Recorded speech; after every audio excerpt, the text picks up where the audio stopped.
and the heart just contracted. And sometimes when the heart contracts, the eyes start filling with tears, and that's what just happened right before I hit the record button. It just dropped how phenomenal it is to be here with everybody in this room.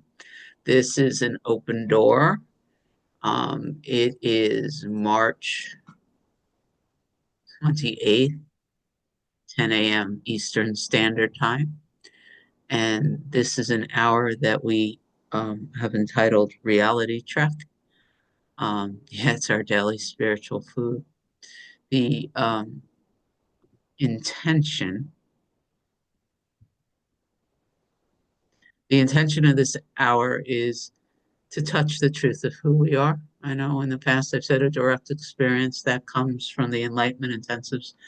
Um, and we use the teachings of Helen Hamilton to do that. I have an 8-minute um, YouTube clip that we just published, that Helen Hamilton just published, that we'll listen to. We'll have the opportunity to speak. And then we're going through the book Reality Check for the second time. And before I play this, I'm just inspired to state on Thursday nights, we listened to Joel Goldsmith. And in the recording last night, he invited his students, and this was beautiful, to pause the length of the time it takes to blink your eyes before every interaction with another.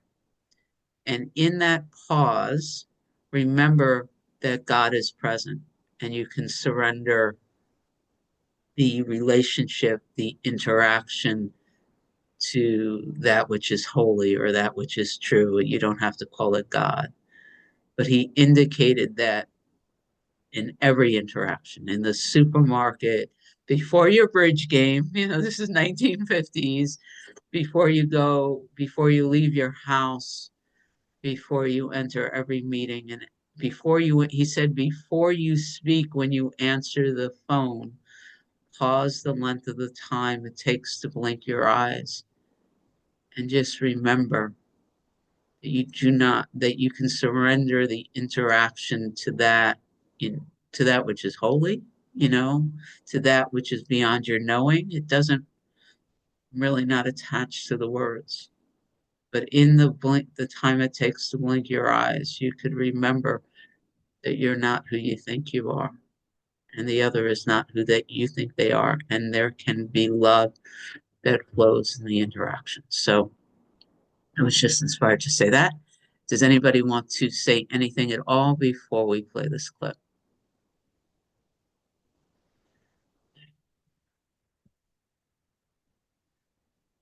It's called Embracing Negative Emotions.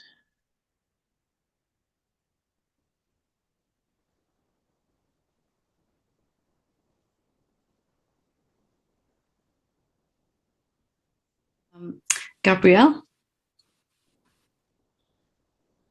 Hi, Helen. Hi. I do think just in that last sentence, this might have got answered, but I'm going to ask it again anyway, because so the thing that's really up at the moment is shame, and it's not a little bit of shame. It's a full on, yeah. Yeah, it's full on. And I kind of have been aware, I have looked at it in the past, and I think this week I was in a very silent space, and I dropped into what the mind might reframe as past life experiences. That's all I can kind of sense, how it was being framed in the mind. And I saw a lot of conditioning that had come into this body that had really confused me when I was growing up with my mum, and it was related to kind of mother stuff, but I saw actually it wasn't really that, but it had come in through that. And so the mind really liked that because it made a lot of sense. And since then, it's actually despair. I used to live with a lot of despair, yeah, which has not been present for a long time, but it's despair it feels evil. I mean, if I was to put I know that's just a label, but it's so intense, and to really feel it, I'm not sure. What am I trying to say? Whether I'm feeling it and re-traumatizing. So I just had a meltdown after work today, but it didn't feel a bad thing. It just felt that's all I can do in this moment is to just collapse on the floor and sob. And it hasn't diminished since then, though. It's just as fully present in the body. I don't know if you've got any suggestions. What's that feeling it, or what? I mean, just that letting it happen, I would have expected it to diminish a bit.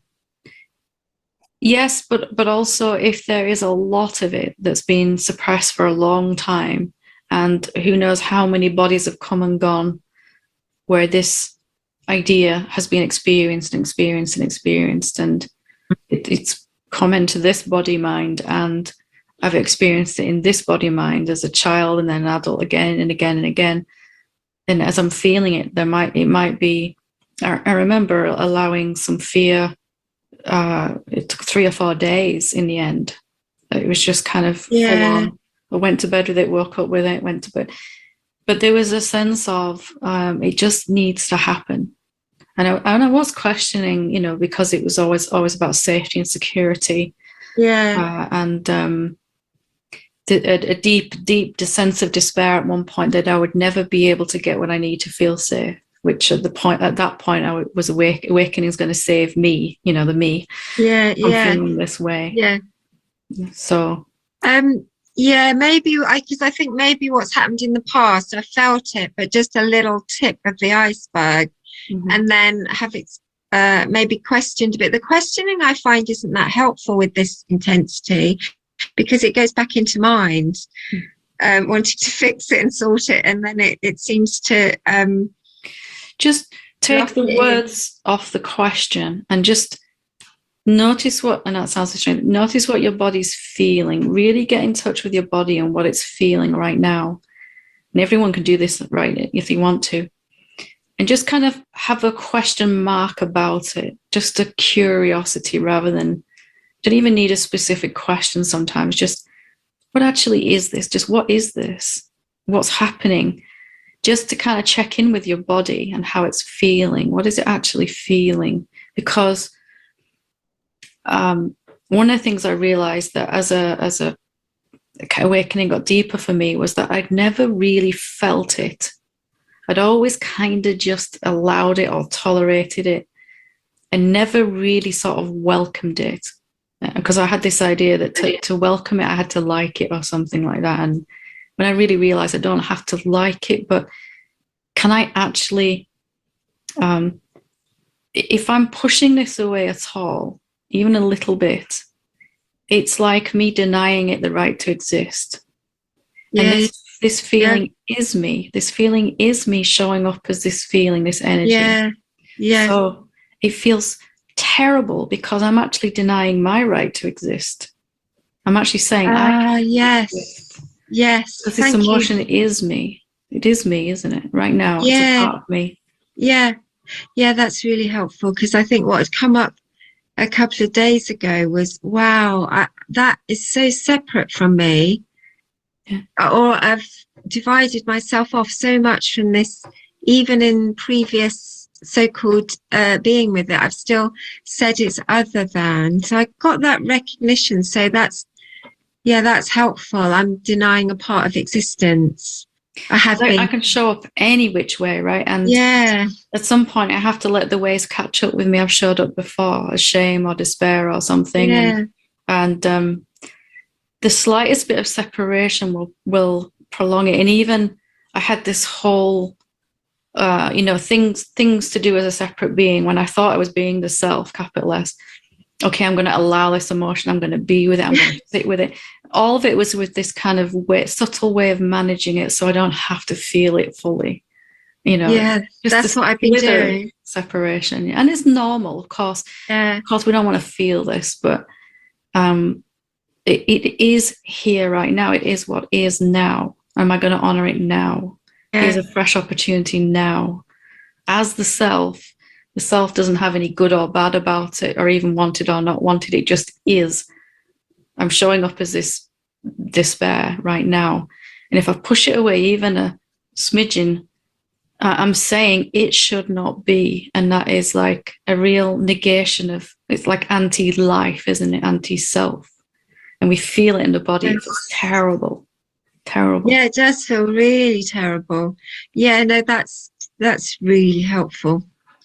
Good. Thank you. Yeah, thanks. Wonderful. Something shifted there doing that. Yeah. Yeah, See that? Lovely. It's always about how much we're pushing it away. yeah, And it's happening now because you're mature and you're awakening. These things are coming up for us because we're able to embrace it more this time than we did last time.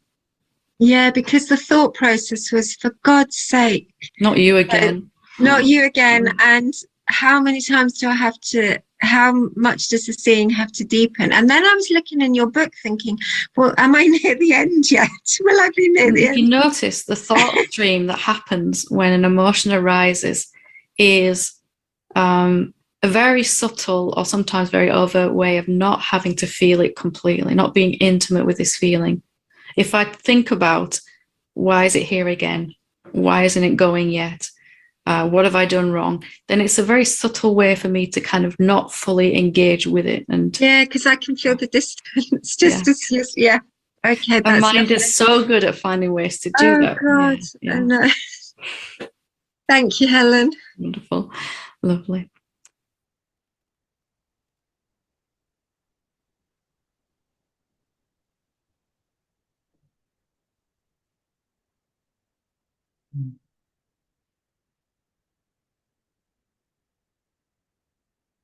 Words are welcome.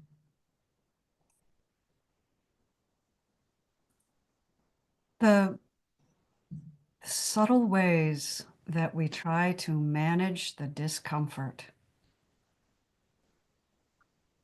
I for a number of years, I've been, for first contemplation of the day is to align the body mind with my source energy. And one of the things I've learned that seems to work for me is there are three of us here working every day to be the love that I am in truth.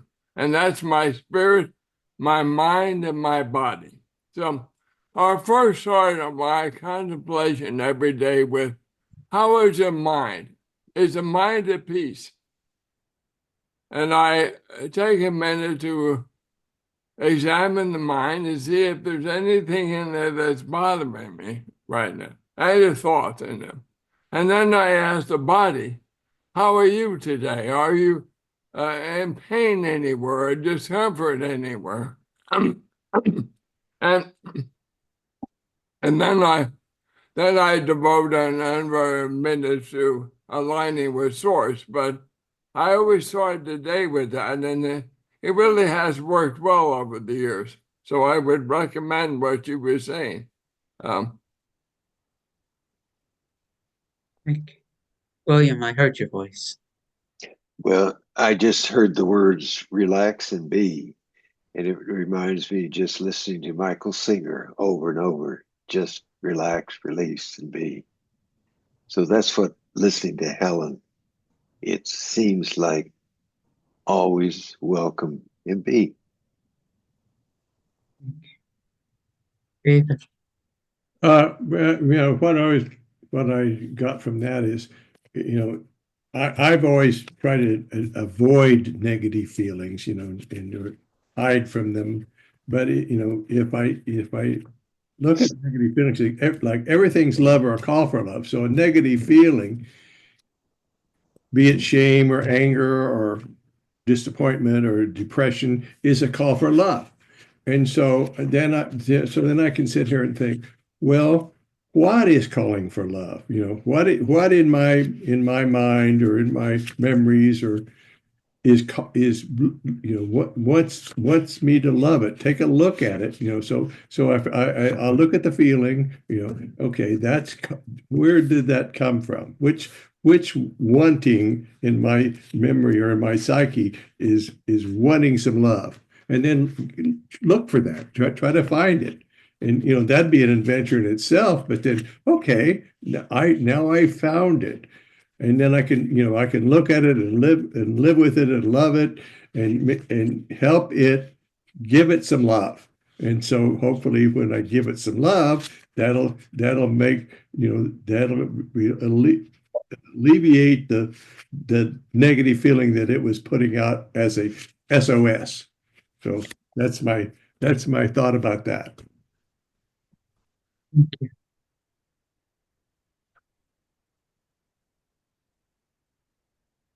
Amy has agreed to read for us this week. Shall we begin?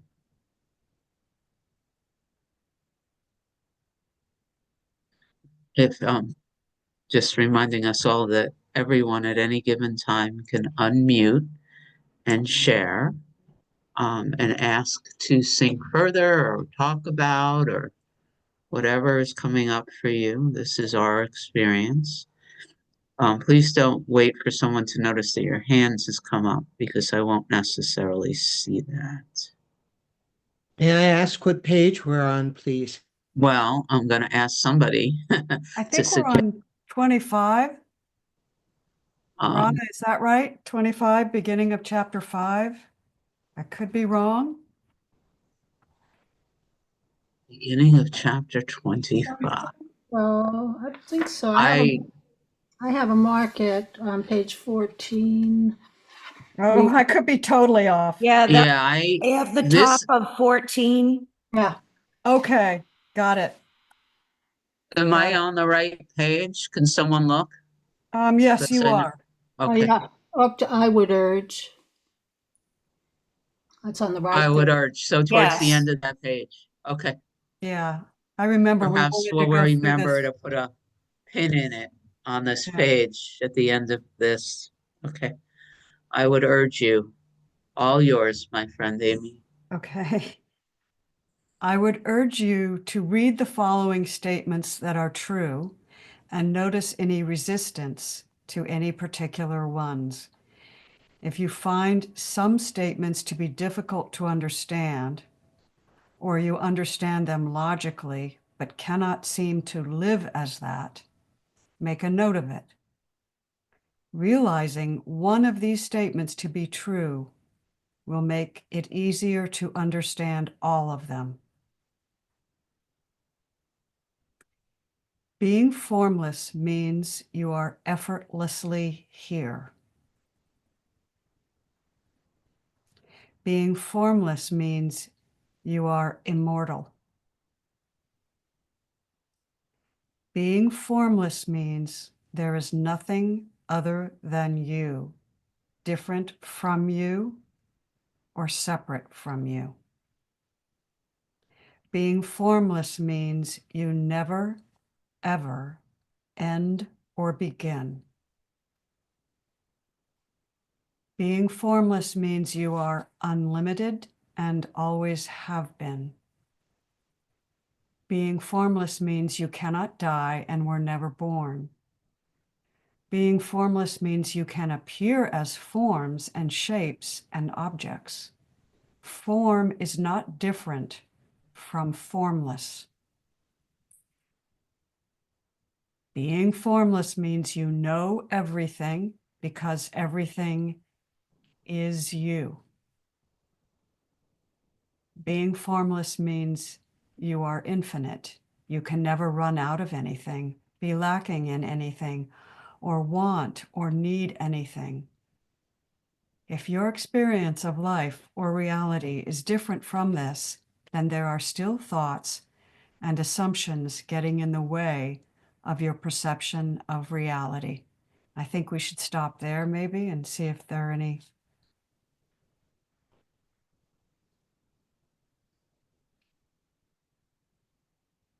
I would just like to say that there is a family wedding at the end of April, and I am noticing body image issues appearing where they haven't appeared in quite some time. Like, what do I wear? What will people think? Blah, blah. I'm laughing at them, but I'm holding them. But it feels good to say it out loud and to offer it into this space that there is an aspect here that is holding on to body image that has been activated in this idea of going to this family wedding, and that energy of caring how I look and worried about what to wear and all that stuff sits into this, if I look at just that one thought, that thought and the energy of that certainly believes it's a form, believes that there are others, etc., etc., etc. It would, this one idea that has been a wave in and out, definitely um, seems to conflict with what was just read. So That's I'm holding. What? William and then Patricia. Boy, you triggered in the 3 weeks going to Florida to a big, huge wedding of a granddaughter, over 200 people there, lots and lots from all over the world. It's a joining of England and US. And I'm struck by what I heard Helen say. The body, which body mind is this? Because when I so often just think of body mind as one. It's all those different body minds, all those feelings, all those emotions, all those presences. And I just see a whole lineup and then see my wife trying on outfit after outfit after outfit and making sure I buy the one suit that I'll never wear again. All the concern about this body mind, but then that shifts to the next body mind, the next one, the next one, the next one. It's like just being the formless is so unheard of to my body mind. This one. It's such, as I listen to all these, wow, effortless, just being.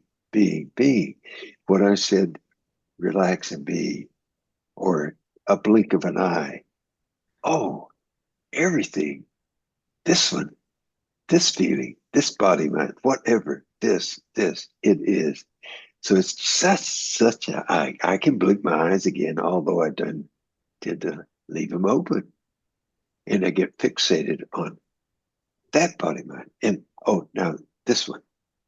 So you're bringing up, and at times I feel like this great big space of what an experience this is going to be. Well, so.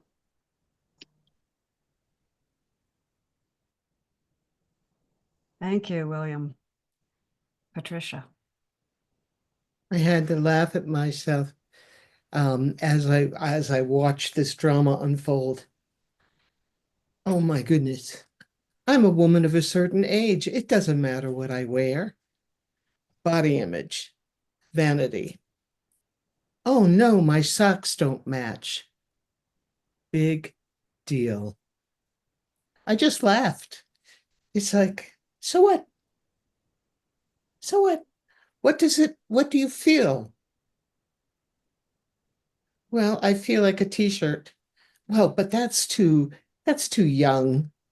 You have to respect the fact that you're a woman of a certain age. So I just watched this movie go by, my mind movie, and I just sat back and watched it and said, wow. Okay, go look good. Do whatever you want. And that was the end, just to allow it to be. My socks didn't match. Big deal. I'd have shoes on.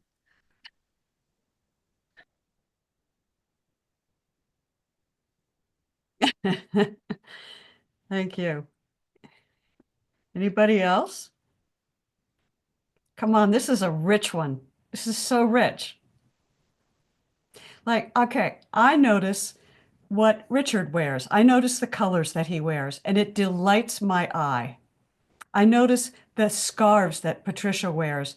Every meeting, it delights my eye. I notice what Alka has on. Oh my God. Every time I see the colors that she chooses with the color of her skin and her hair, it's delightful. You know, so the body it's not what we are, but it is there to have fun with. Like, who gives a flying rat's ass? But it's there to have fun with. Like, enjoy it. Like Indago's pigtails, you know, and her tie-dyed shirt. Cindy is a beautiful being. Anything that Cindy does is going to look great, you know, but I think when we take ourselves so seriously and like we are the body and the body is an expression of what we are to other people and what will other people think, that's where we fall off the rails. But it's just saying, wow, I delight in this color, or I delight in how this, it just allowing yourself to feel good about yourself, at the same time knowing that's not what you are. To me, that's the middle path. Indago. I love being here so much. Thank you so much. And I notice all the craziness. I notice that I can't do anything in this, or that like I notice that my mom gets pissed off, and it's okay, and I can just sit there and be like, okay, that's perfect. That is perfect for her. Or I notice that I get pissed off. I'm like, okay, that's perfect. Let it just be. Let it just be exactly as it is. Everything is perfect exactly as it is. We don't need to understand it or know it or whatever. Everything is here for us. Everything is God. Everything is love. So, yes. And I just love being here with all of you. It's just such a joy. So, thank you so much. Thank you, Indago. Back at you, baby. We love having you be here too. You lift us all up. This list reminds me, I probably have said this several times, so forgive me if I'm repeating myself, but the near-death experience of the woman that dies on her bathroom floor, and as she's rising out of her body, she goes, "Oh, thank God, I don't have to take care of that anymore."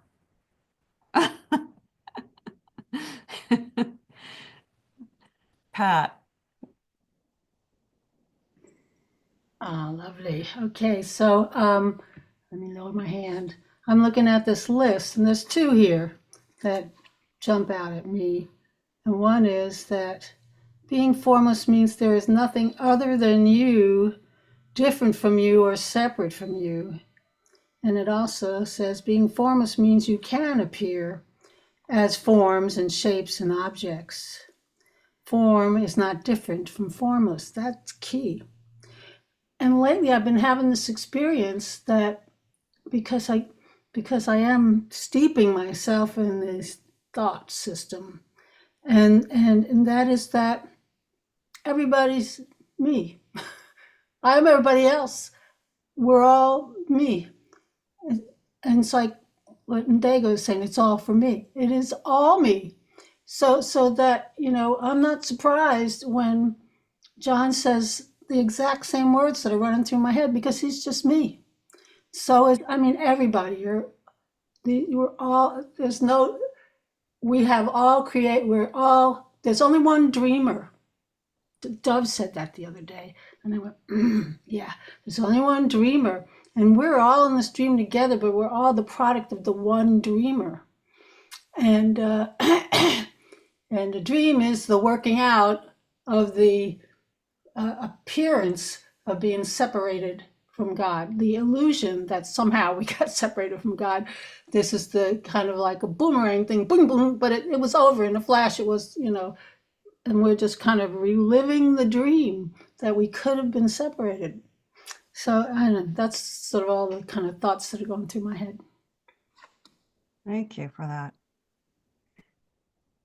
Does anybody else have any one of these that that they find that they sort of have a Cindy contraction, where, like, how Cindy describes how her body tells her what's going on? Does any one of these elicit anything like that for you? Amy, would you just read them slowly again? And Sure. maybe people could just, without thinking, just feel the body, sink into the body, and just notice if any one of them creates a response, even if you don't know why. Great idea. Being formless means you are effortlessly here. Being formless means you are immortal. Being formless means there is nothing other than you, different from you, or separate from you. Being formless means you never, ever end or begin.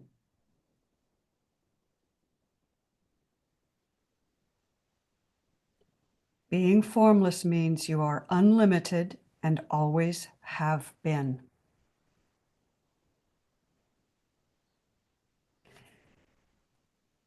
Being formless means you cannot die and were never born. Being formless means you can appear as forms and shapes and objects. Form is not different from formless. Being formless means you know everything because everything is you. Being formless means you are infinite. You can never run out of anything, be lacking in anything, or want or need anything. So whichever one elicited a reaction, make a note, and we'll start with Izzy.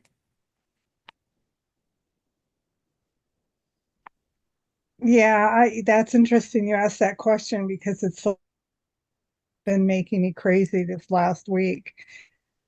Being formless means you are infinite. You can never run out of anything, be lacking in anything, or want or need anything. I mean, my mind is going, what do you mean I can't run out of anything, be lacking? I mean, I've spent my whole life trying to make sure I don't run out of anything or lack in anything. And so, I mean, I can't tell you how much time I've spent with this over the last week. But one night I was laying in bed hanging with it, and all of a sudden I just got what she meant when being formless means you are infinite. It was like a puzzle piece got put into place, and it was a wonderful thing to understand that. And it was a brief understanding, but I understood it briefly, and it was wonderful. So I was hoping I'd hang on to it forever, but I'm back to thinking I can lack. But it's just a process. It's just a process. So thanks. Thank you. It will come back. It always will circle around. Once you get that glimpse, you can't go back. It comes back. Great. That's good to know. Yeah, that's my experience anyway. Thank you for that, Izzy. Alka.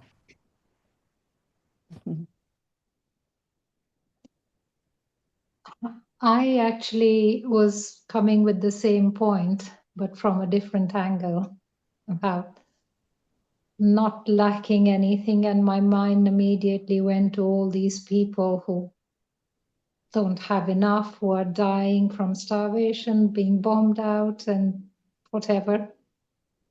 It shifted something. I didn't think about it in that much detail when you were reading it, but my mind did question, how is that possible when there are so many people lacking?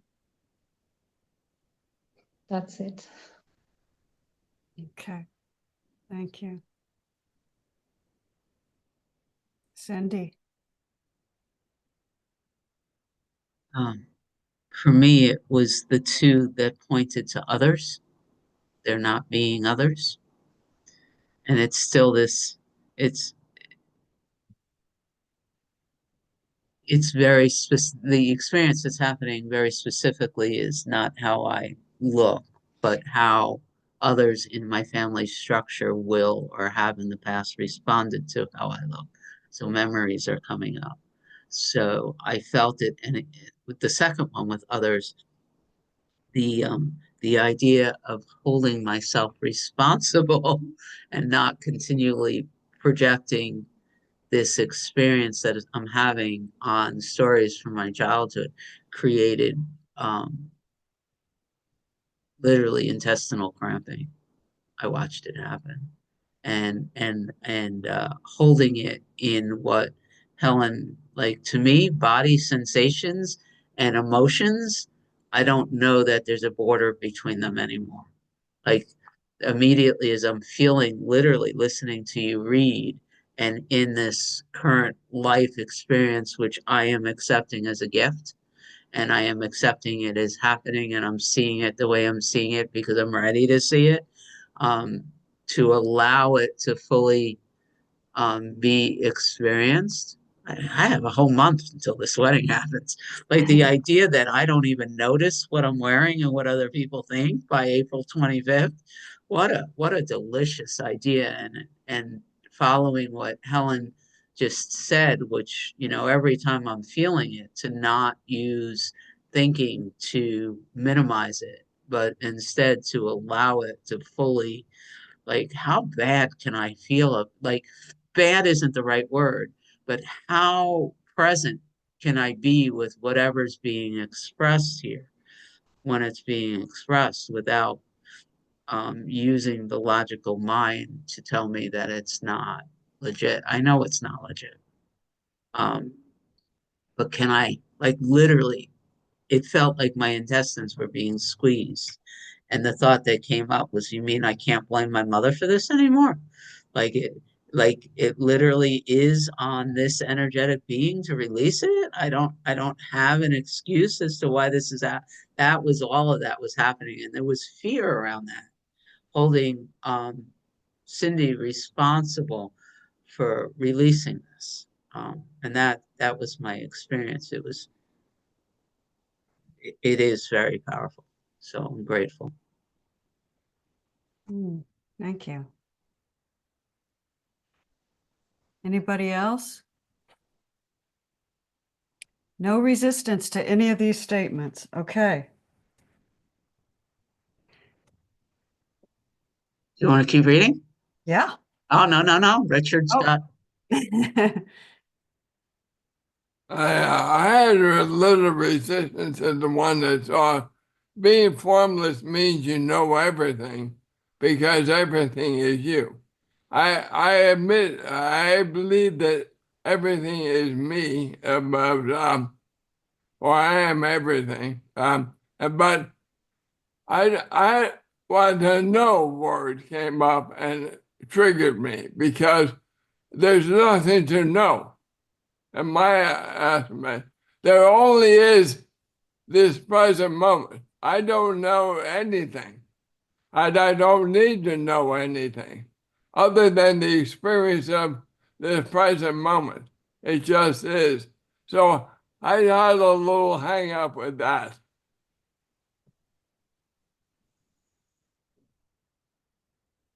Thank you. I go to Bernardo Kastrup and Francis Lucille, and that the thing that we just watched,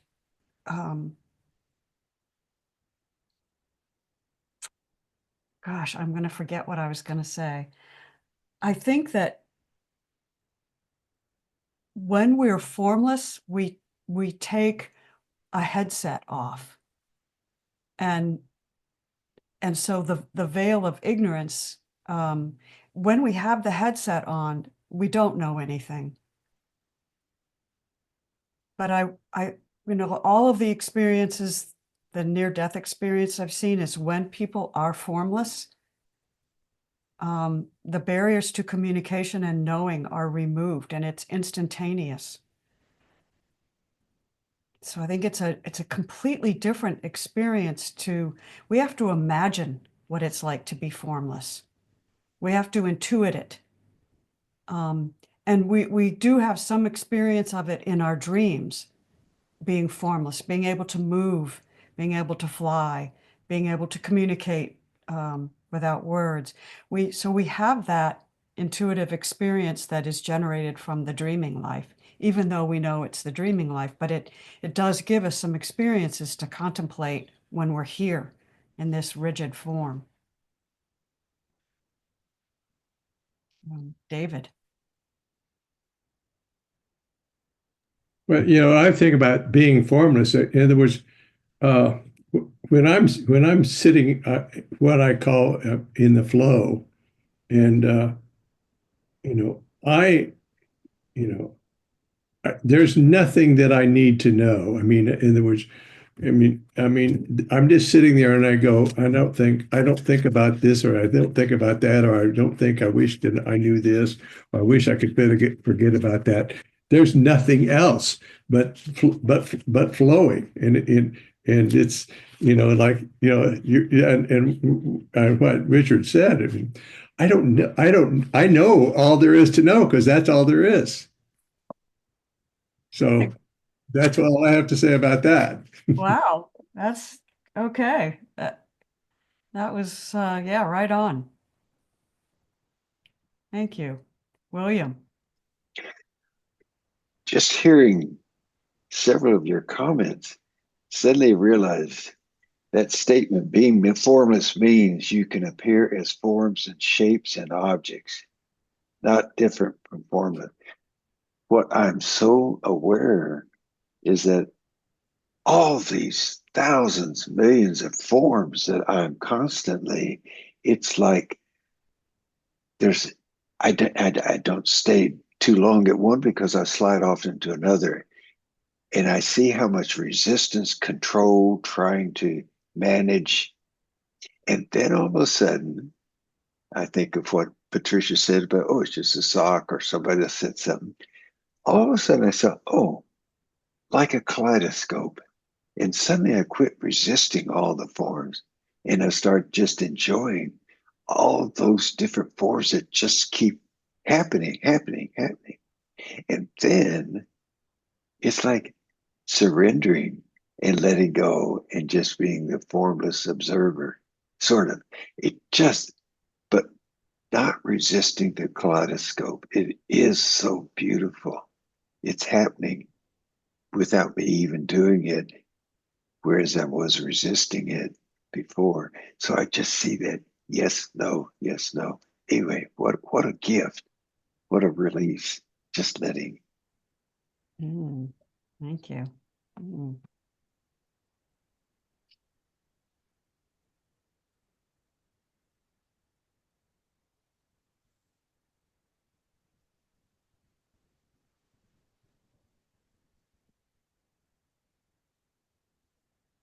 Shall we read a little more? Okay.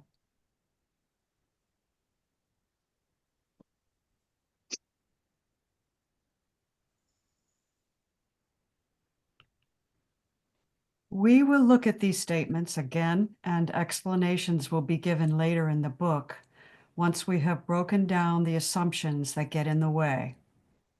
For now, it is enough to know that the highest level of enlightenment is where we live from and as these statements. Reality is already how it is. Nothing is going to change in understanding what you read in this book, but you will simply be finally able to see how it really is and always has been. The world will still appear to be there. Your body will still continue to function and do what it needs to do. Everything will remain exactly as it is, but you will be able to see clearly. The rest of this book will be simply different ways to say the same thing. And so I would suggest reading it all at least once and then picking which one fascinates you most and deeply investigating it. Each chapter will help to repeat the fact that form and formless are the same thing, but will approach it from a different angle to help bring to consciousness, to conscious awareness, what the assumptions are that are stopping you from seeing this fully.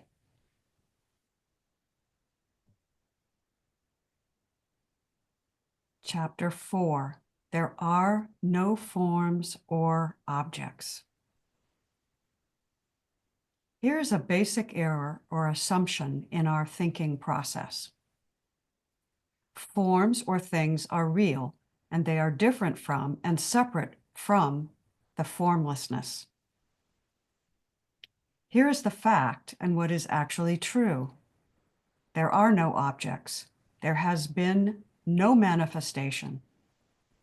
Manifestation, the world, all this out here, is just an illusion of vibration. Tangible and solid is only real in relation to the human senses.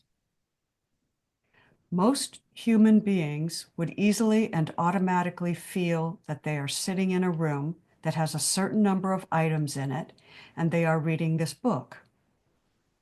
Only a few would question if the room was appearing inside themselves. Even fewer people would question which one of these viewpoints is more real and ask, am I in the room, or is the room in me? Occasionally, it occurs to someone that the two viewpoints are the same thing. One thing. They are two different perspectives of the one reality.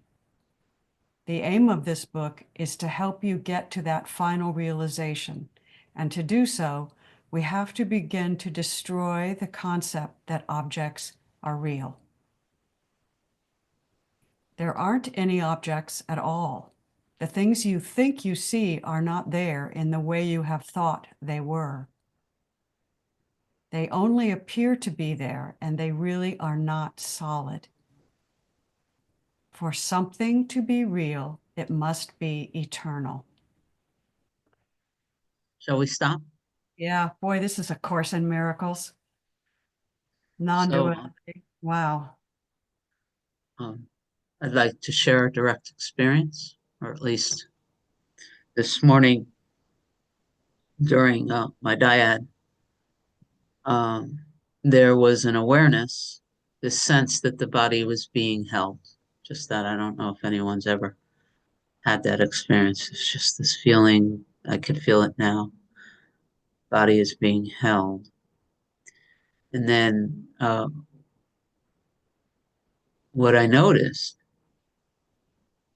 from noticing now, is that sense that the body is being held in something. To really feel that requires the acceptance that my awareness is not contained specifically and only within the body.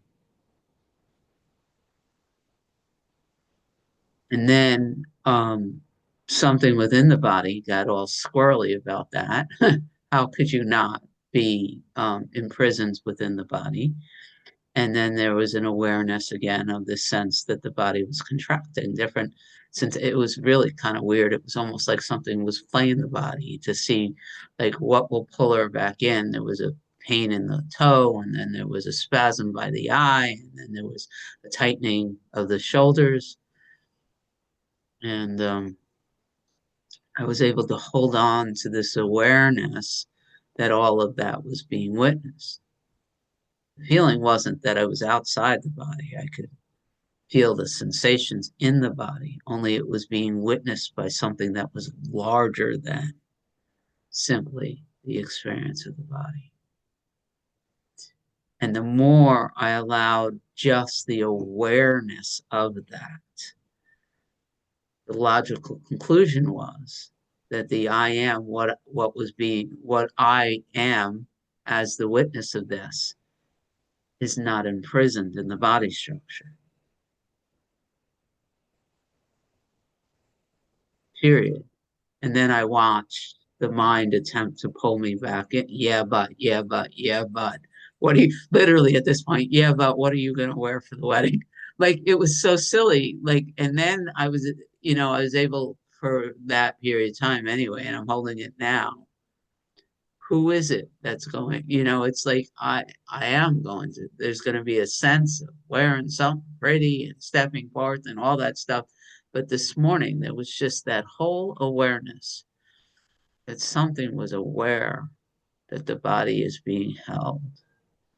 And I did not need to identify as the body being held. I could be that, but more than that, there was awareness of what was holding the body. And I went looking for the edge.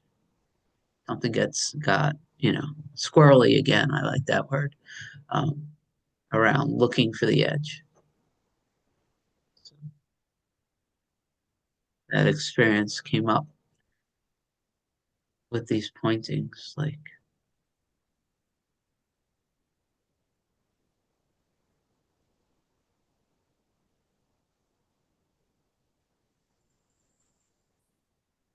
So when you were describing that, Cindy, I was completely listening to you. I gave you my whole attention, and I could feel in my body a mirror of what you were saying. And I find myself now wanting to hear more about what it was that was holding you. But I also heard you saying you didn't want to think about it too much. And it also really hit home to me that we are so not form. In my listening to you completely,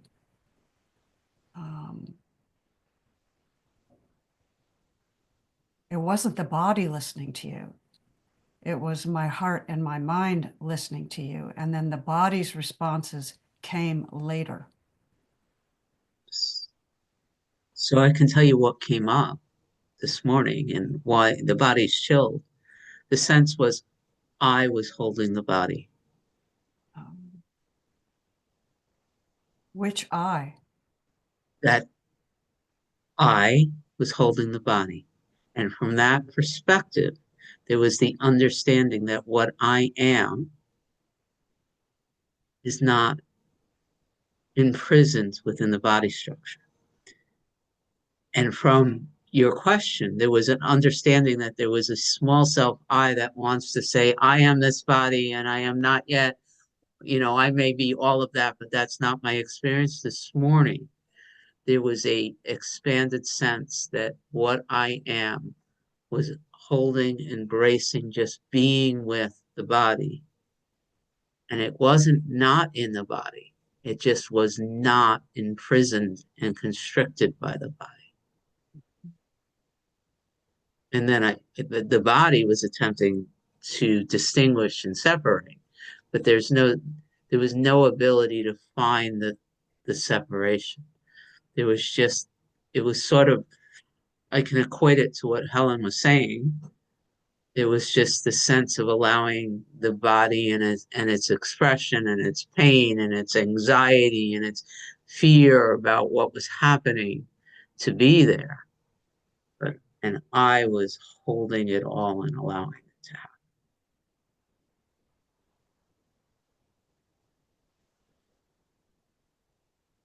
But that was the word. I. Form is not different from formless.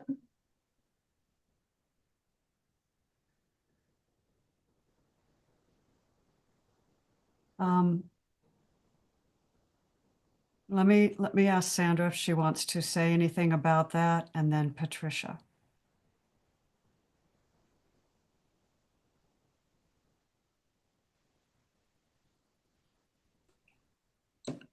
Not really. It's just more and more I realize that there are not two, there's only one. And when we say which self or which I, we're going back to duality. It's all one, not two. Not either or, both and. And for too many years, I tried to separate by saying, I'm not a body, I'm not this, I'm not that. It's all one. It's just a beautiful expression of oneness. That the beautiful expression of who was talking about the crystal? I mean, the myriad of, was that yesterday? I can't even remember time anymore. I think it was yesterday, yeah. But anyway, that is beautiful. And that was the phrase I did not resist that phrase. You asked about resistance. I fully accepted that. Form and formless are not two different things. And that's like the crossover, the bridge that, oh.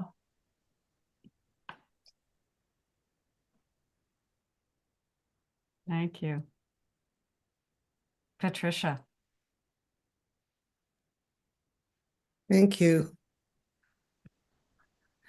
I sometimes wonder about this. The self-absorption that is required in this process, the continual self-inquiry, what's going on? Why am I feeling this way? Blah, blah, blah. The thing we all know. My concern is I am so self-absorbed in that. That's not, and then I go out into the world and I bring that with me as I'm walking down the street and I'm in this thinking about this, and I go, it's all about me. So I stop and I greet people as I walk. Mexican people are beautiful. They're so friendly and so generous. And that touches me all the time. And then I go back into, it's all about me. It's all about what I think. Am I form? Am I formless? What the heck is going on here? I'm in awareness. I'm in the present moment. Back to that. It gets a bit confusing for me because self-absorption is necessary in this process.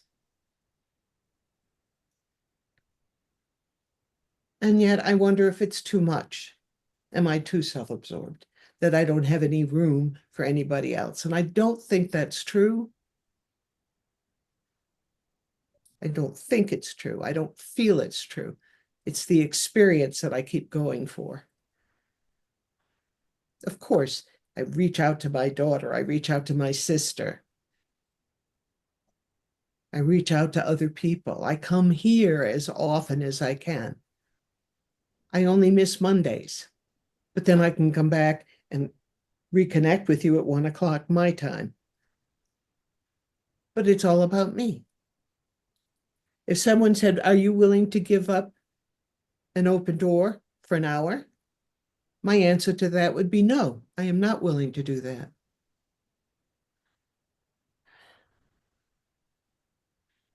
So that's something I have been having a ponder about. And I would be very interested in hearing what other people think about that, if they experience that too. Thank you. Thank you. I think that's a very, very good question. And let's turn it over to David. This is we're at 11 o'clock, Cindy. I don't know what you want to do. I'm going to take about 2 minutes. You have time? What do you think, Cindy? She says yes. Okay. This is back in chapter 3. I can't remember. I wrote something this morning and I want to, it matched up to what we were talking about at the end of chapter 3. So I just want to read it. If it doesn't make any sense to you, okay. Spring is rainy and muddy. So let's pause for a while and let the muddy thoughts in our mind settle as they sink into the waters of our mind to achieve clarity. Then we can see all the truth there is to see and better know how to be. Everything is beautiful because everything is love. So here's the deal. We can love all that realness, which is love, and this can keep life clear and simple. And this can be a symbol on how to do living and be a being of giving by sharing the love that we are. That's my poem. Thank you. Thank you, David. And as Amy said, we're at the end of an hour, and I know we could go on forever. I heard Patricia's question, and it is in my heart, and I expect that a lot of conversation may arise about the worlds we see outside of our experience. The one thing I wanted to say before I stopped the recording is I noticed in Patricia sharing this idea that an open door is something that is me as opposed to not me. And I just invite us all to contemplate that, this idea that perhaps it's a choice of where we're spending our time, but there's seemingly a whole bunch of others hanging out in an open door. That's no more or less real than the people we meet when we walk on the street. With that, let me stop the recording and see what happens next. I love us, by the way. Thank you, Cindy.